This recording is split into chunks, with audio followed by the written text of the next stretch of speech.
that, Ben. Debbie, let's bring you back in. And what have you got?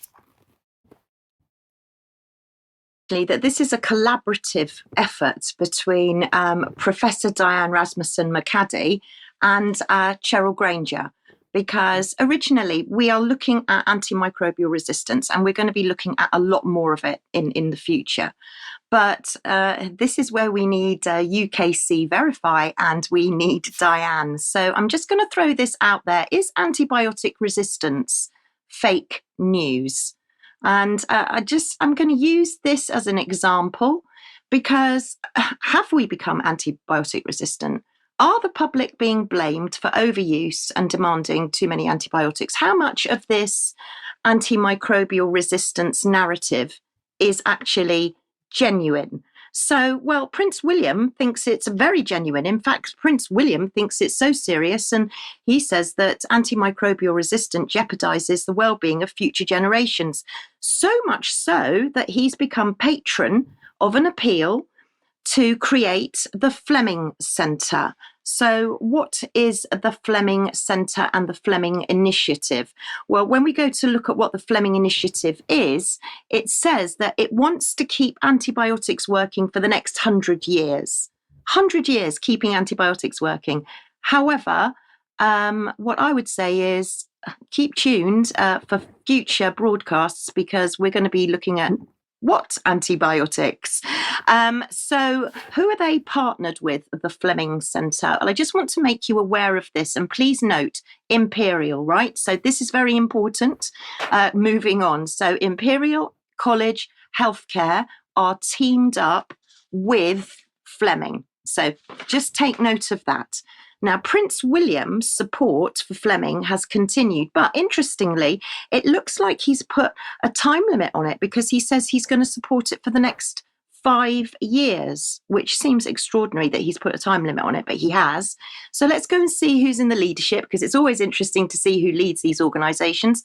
And we've got Lord Darcy, which I'm sure in future programmes, Ben and Brian will be saying heaps about Lord Darcy. We've got Professor Tim Orchard, who's a gastroenterologist physician, and Professor Hugh Brady, who's the president of Imperial. But as we go and look at the senior team, it gets a little bit more interesting. And there you see our very own David Halpern. And you think, well, what is David Halpern doing with regards to antimicrobial resistance? Well, we'll come on to a bit more of that in a minute. And there we have our good friend, Dame Sally Davis, the UK Special Envoy for Antimicrobial Resistance. We've spoken about her before, Professor Alison Holmes and Professor Mary Ryan. And so this is very interesting, actually, because just recently, when it comes to behavioural science, I have to say that we're going to talk a little bit about David Halpern and what he's up to now. But for people that don't know, Professor Diane Rasmussen-McCaddy, who is on Twitter at DianeUKC, is now in contact with the very own Dark Master of Cambridge, Professor Sander van der Linden. So when it comes to behaviour, I think Diane is going to be bringing us some exclusives, because she is now in direct contact with him. So when we look at what David Halpern is doing with regarding to this Fleming Initiative, it's CHAIN. Well, what is CHAIN? CHAIN, Content Health and AMR Innovation Network, the new media network that's been led by Fleming. This is all about behaviour change. This is all about tackling the spread of drug-resistant microbes known as AMR. But they talk about partnering experts in entertainment, in experts in communication. So are we actually looking at new trusted messengers? I think we might be. But even more interesting, there's going to be this mass video message put out in September 2024, when the United Nations are having their very own summit on antimicrobial resistance. So our social media and our television screens are going to get bombarded. So this is what we've got looking forward to. So I just want to take you to one of David Halpern's papers that you can read. This is a behavioural science written by him, and you can see the abstract is talking about nudging antimicrobial stewardship well, we'll be talking more about that in future programmes, because you've got to make a pledge now to the UK HSA that you won't use antibiotics. Good hand hygiene, so more sanitizer. Doesn't that please everyone? And hospital visitor compliance as well, not to mention meat is, we mustn't give antibiotics to animals, so let's not forget the animals. So that's part of the team. But then I was really surprised to go further on in the team, because I see 3 more faces. Rachel Davis, who is Lord Darcy's Chief of Staff, Dr. Emily Scott-Deering, who's curator, and there's Professor Graham Cooke, Vice Dean of Imperial, Lead Infection AMR. Now, I want to remind you who Graham Cooke is, because I'm very familiar with Professor Graham Cooke, because he is actually the interim co-chair of the MHRA. Isn't that convenient? So I went to have a look. There's a little a resume that will just confirm that he is the interim chair of the MHRA. So I went to look at his declaration of interest, because I thought, oh, that's strange. I don't remember ever seeing the Fleming Initiative put on his declaration of interests. So when we go to look at February 2024, we can see that he's declared Imperial, he's declared Pfizer, Sanofi. I mean, you know, this is huge conflicts of interest, everybody. I know that you're all going to be gasping at the fact that he's being paid by Pfizer and the likes of Sanofi, but this is the truth, he is. But there's no mention of Fleming there.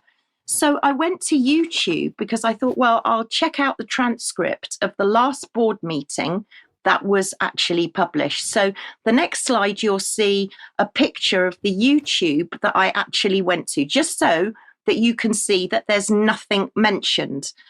And then I thought, well, this is strange. So the Fleming Initiative, well, who else are they in collaboration with? Well, I thought, you know what, I'm going to write to the MHRA. I'm just going to ask them why these declaration of interests haven't been declared. So I sent them an email, as you can see there. I won't read it all out, but it's just saying, basically, if you could let us know why he's not declared this by last night, so we would be able to broadcast today, we'd be grateful. And we got a lovely reply from Jamie at the news desk to say, for background, the Fleming Centre is a collaboration between Imperial College NHS and Imperial College. Therefore, it's covered under the Imperial College Declaration on Professor Cooke's Declaration of Interest list. So I thought, well, this is interesting. And I think I'm going to have to go back to Jamie again. And I think that Diane is going to have to be doing some fact checking, because I've now found out that GlaxoSmithKline are also funding the Fleming Initiative to fight antimicrobial resistance. And I thought, wow, that's interesting. How much money are they putting into it? Well, they're putting in a nice eye-watering 45 million and to tackle AMR. But oddly, last week at the MHRA board meeting, a little anomaly happened. Have a listen to this, and just it literally blink and you'll miss it. But this was picked up at last week's MHRA board meeting, exclusive. Questions from board.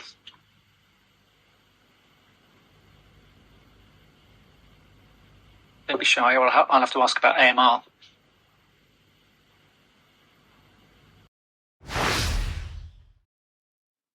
What was all that about? Some weird looks and little grins. And why is he even mentioning AMR? Because it wasn't on the agenda. He hasn't declared it. And now that he's involved in AMR, technically the MHRA board meeting should be like musical chairs and everybody should be getting up and walking out. But I've never seen anybody walk out of an MHRA board meeting. So I went to the Declaration of Interest of January 2023. I trawled back all of the MHRA database and I found out where he did declare his interests in Imperial. And here it is. So you'll see there, Professor Graham Cooke, he has declared that he's updated his declaration due to involvement in a project between Imperial College Healthcare Partners and Pfizer. So he's declared Pfizer and Imperial College. But I don't remember hearing it on the board meeting because I listened to every board meeting. I've been to every board meeting. I don't remember him declaring it. So I went back to the original board meeting and I had a listen and I can't hear it. And I think we might have a clip of it. So if we just move on to page number 3 and look at the declarations of interest, can I just ask board members if there are any new declarations that have already not been declared?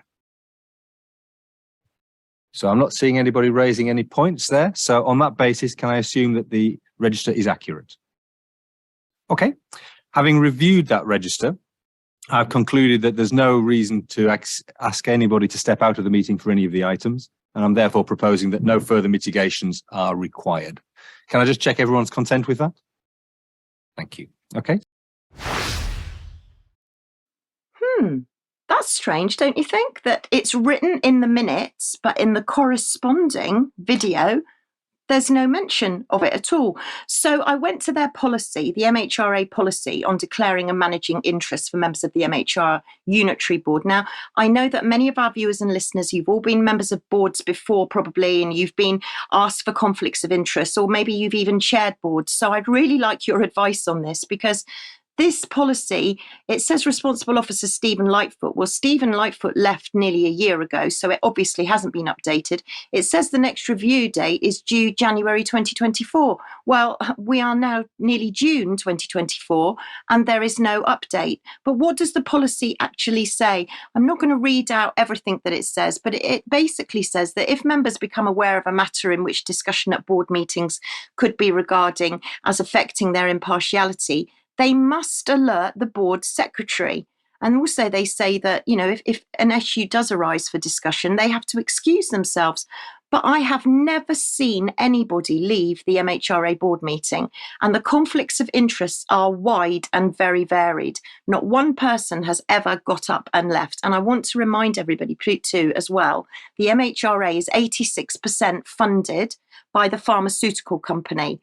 So I'm not quite sure what exactly has been going on at the MHRA. Do you call this transparency? Because what I would also say about Professor Graham Cooke is he's declared Sanofi.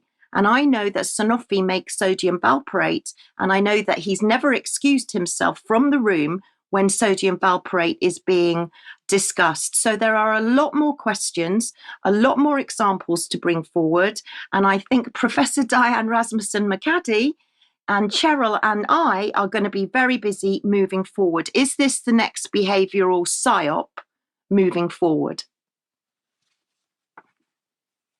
It's a detailed and comprehensive investigation, really. In the comments, I can already see people saying, my goodness, this is a major scandal, which of course it is.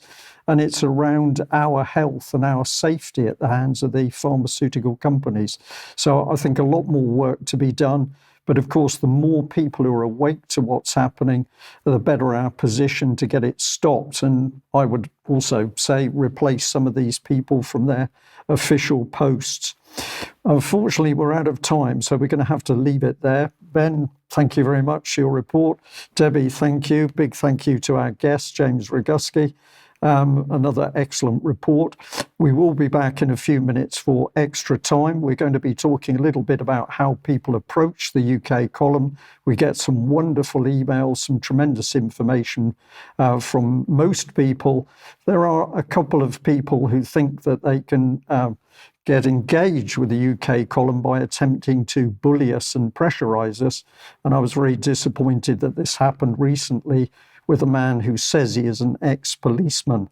But we're going to discuss that in Extra, UK column Extra, in just a few moments. To our worldwide audience, thank you very much for joining us.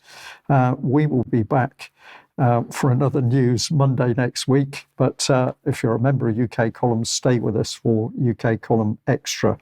Bye-bye. Bye-bye.